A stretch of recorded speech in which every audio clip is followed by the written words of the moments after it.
When I was 17, I thought I had life figured out. I was in love, finishing high school, and dreaming of college. But one mistake changed everything. When I found out I was pregnant in my final year of school, my world crumbled. I remember sitting in my room, holding that little test, trembling as I thought about how to tell my parents. I had always been their perfect daughter, the one who brought home good grades and never broke the rules. When I told them, their faces froze. My mother's tears fell faster than her words, and my father's silence was louder than any shout. That night, after hours of arguing, he said the words that shattered my heart. "If you want to be an adult, then live like one. Get out of my house." I begged them, crying on my knees, but they didn't care. They packed my bags, and by morning, I was standing on the porch, watching the door close behind me. I had nowhere to go. My boyfriend, Daniel, panicked when I told him, and within a week, he was gone too. I spent nights at a friend's couch, worked small jobs, and struggled to survive. When my belly grew, so did people's judgment. But somehow I made it.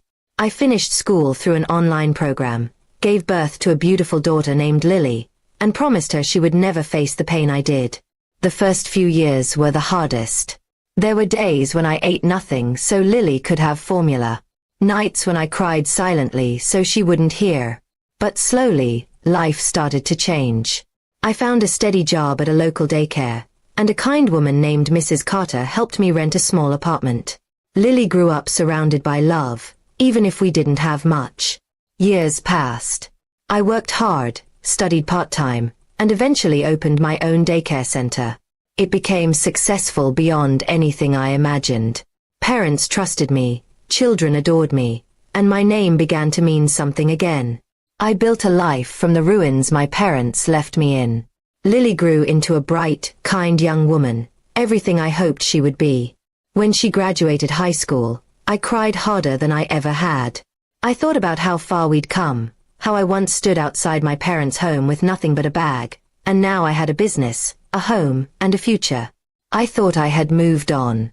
But life had one last surprise. One afternoon, I received a letter from a law firm. It said my parents were filing a lawsuit against me. At first, I thought it was some kind of mistake. But it wasn't. They claimed they were entitled to a share of my daycare profits because it was built on family property. Apparently, the old house where I started my first small daycare years ago had once belonged to them before they sold it to me cheaply out of desperation. I sat in shock, staring at the papers. 18 years had passed without a single phone call, and now they wanted money. I couldn't believe it.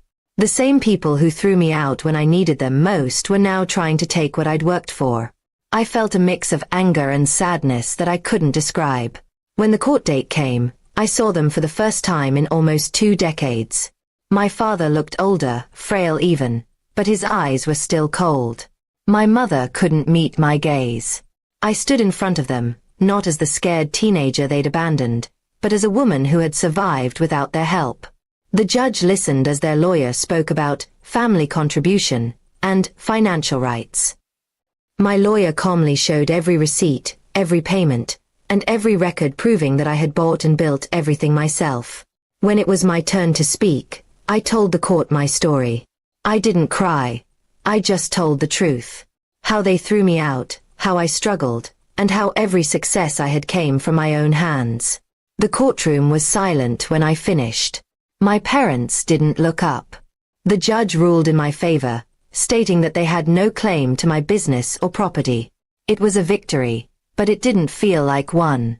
As I walked out, I saw my mother's eyes glisten with regret. For a moment, I thought she might say something, but she didn't. That night, I sat with Lily and told her everything. She held my hand and said, "Mom, you didn't just survive, you built a legacy." Her words broke something open inside me.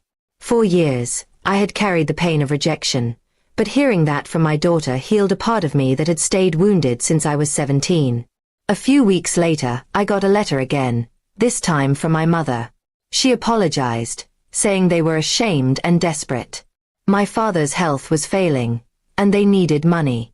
She didn't ask for forgiveness, only said she wished she could turn back time. I didn't reply right away. It took me months to find the right words. When I finally wrote back, I told her I forgave them, but forgiveness didn't mean forgetting. I offered to help pay for my father's medical bills, not because I owed them, but because I wanted to end the cycle of pain. She thanked me quietly, and that was the last time I heard from them. 18 years after being thrown out, I stood in the same town where it all began. The wind felt the same, but I wasn't that frightened girl anymore. I was a mother, a business owner, and a woman who turned her scars into strength. My parents might have tried to break me, but in the end, they only made me stronger.